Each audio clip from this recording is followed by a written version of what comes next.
So, Craig, something that I know is near and dear to your heart is this. There's a trial happening that's just kicked off, a criminal trial. JP Morgan, this is something that our good buddy James Anderson has been all on top of tweeting about. So I want to give him credit for that. But JP Morgan has several big hitters in the gold market facing trial over spoofing. And this is current, this is July 7th, 2022. This trial is just now getting started, and it's three individuals are facing prison if convicted of rigging the prices for years. And this is JP Morgan again, Wow. who's been regularly fined billions of dollars over the years for doing stuff like this. Well, why don't you give us a little bit of the background? Because I know you've been watching this and following it for a long time. Long time, my friend, that's for sure. If you remember, people like me were kooks and conspiracy theorists when we tried to expose all of this at least 10 years ago. So I'm pretty intimately familiar with all these details. This trial is finally beginning. The indictments actually came down almost 2 years ago in, I think it was September or August of 2019. But you know how this thing goes. It takes forever to actually get it to trial. The first couple of people that were indicted were a couple of traders.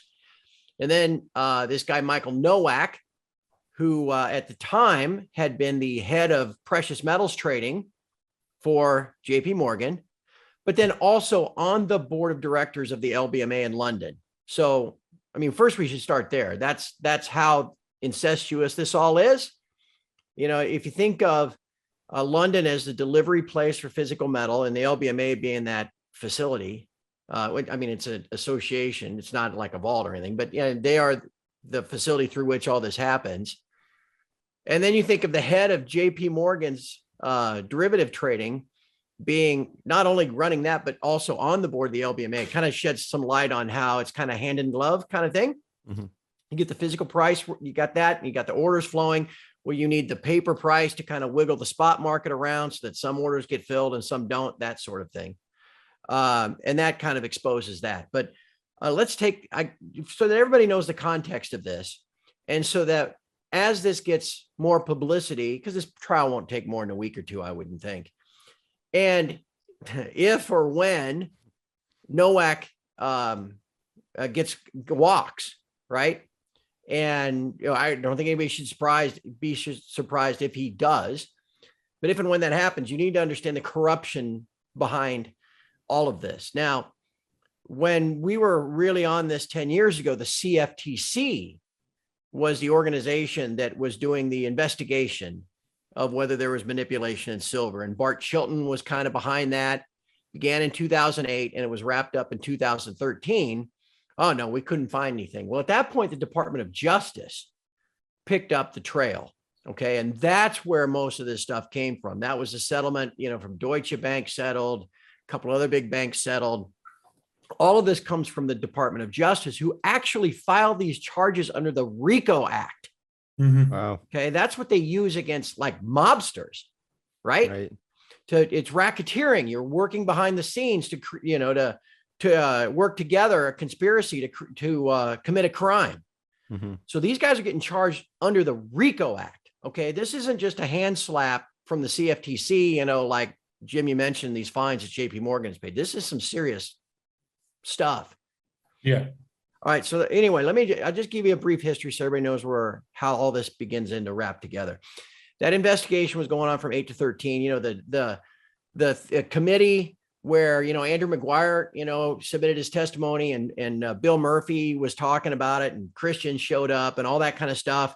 That was all in 2010 related to that investigation of 5 years. Mm-hmm. Well, Andy, and I know this firsthand because Andy's become a friend of mine over the last decade. Someone contacted me in 2012 and say, hey, we got a whistleblower from somebody inside of JP Morgan. He doesn't know who to talk to. Wow. And so I was never in that loop, but I connected that person with Andrew Maguire, who was already working with a legal firm in Washington, D.C. to get, kind of dot the I's and cross the T's and submit information, bona fide information manipulation to the CFTC for this investigation. But anyway, he tied it all up. I remember referring it to, he was telling me this was all getting done. And they had a second whistleblower who still worked for JP Morgan. So they had two people, and he was tying it all up, and it was going to be submitted in the summer of 2012. And I remember telling people on my website, it was going to be a hot, explosive, and historic summer. I couldn't tell you the details, but Andy was telling me this was all going to get submitted, and it did get submitted to the CFTC in August of 2012. Wow. And I said, Andy, so what's going to happen? He says, well, they can't sit on this. This is too explosive, maybe in a day or two. And they did nothing. And days turned into weeks, and weeks turned into months, and nothing from the CFTC on what he turned in, a legal document, all this documentation. So fast forward a year, we're now into like August and September of 13. And that's when Andy, I hooked him up with Max Kaiser to go on the Kaiser Report show that was taping in London. I don't even know if you can watch this video anymore because all the RT stuff's been pulled from YouTube. Right. But he goes on, he lays it out about these whistleblowers and what they have, and how the CFTC covered up. The very next day, the CFTC closed that investigation after 5 years. The next day, they closed it and said, nah, after all these man hours, we couldn't find any evidence of manipulation, just swept it all under the rug. Okay, so as I told you, then the Department of Justice came in shortly thereafter. Lo and behold, they could find all kinds of stuff that they could charge people under the RICO Act. All right, back up. The enforcement director, head of the enforcement division, if you want to call him that, at the CFTC during this time was a guy by the name of David Meister. Yeah. Used to make fun of him. His name was Mr. Meister. Okay. That dude, within 48 hours of this thing being swept under the rug in 2013, quits the CFTC. I thought at the time, well, here's a dude. Maybe he's got some integrity. He saw what happened and said, screw this, I'm out of here. Mm-hmm. I didn't even, he didn't announce where he was going. So it made it seem like, usually you got a job lined up, right? Yeah. Right. In a press release and all that shit. Well, anyway, he just left. And I thought, well, maybe this guy's so fed up. He's a good guy and all that kind of. 6 months later, David Meister shows up on the payroll working for a company called Skadden. I don't know if it's Skadden and Associates, Skadden LLC. Jim, you mentioned a few minutes ago, this is one of the largest law firms in the world. Yeah.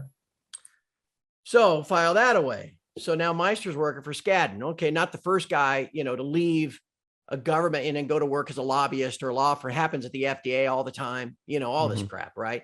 That's how the opioid crisis got so bad. All right. So anyway, so now he's working for Skadden. All right. Fast forward now 4 or 5 years. Michael Nowak gets charged under the RICO statutes with these crimes, gets indicted, and the trial just began Thursday, the 7th. Who is Michael Nowak's lead attorney? Mr. Meister. Mr. Meister. Mr. Meister. So Mr. Meister goes from obviously helping the cover up at the CFTC, which is why I've always referred to them as being criminally corrupt and actually unindicted co-conspirators. Goes from helping cover that up, leaves there the day it's closed. Now he's at Skadden, and now he's representing Nowak. So Can you get a fair trial in wherever, the jurisdiction is where this is being done? It's probably in Washington, D.C. They're probably like that guy that Durham indicted in the Hillary Clinton emails and the Russiagate. And he walked because he had jurors that were like the parents of kids that were on what's his buckets, kids soccer team. I mean, it's all this incestuous stuff. So I'm just saying, I just want everybody to understand how criminally corrupt this is. Okay. And everybody's gotten a lesson in this at Wall Street Silver over the last year and a half with the tamp down, and all that crap from Rostin Benham, who's now the head of the CFTC. But if he gets off, if he walks like, again, like that guy in the Russiagate investigation 2 weeks ago, it doesn't mean that he's not guilty. Okay. This is as corrupt as it gets. This trial is finally starting. I pray and hope that they all actually do time under the RICO Act, because then maybe I keep itching my nose. It's allergy season. It's driving me crazy. Yeah, I'm coughing myself. But there's a lot of history here, and I just thank you for the platform to make sure everybody hears this.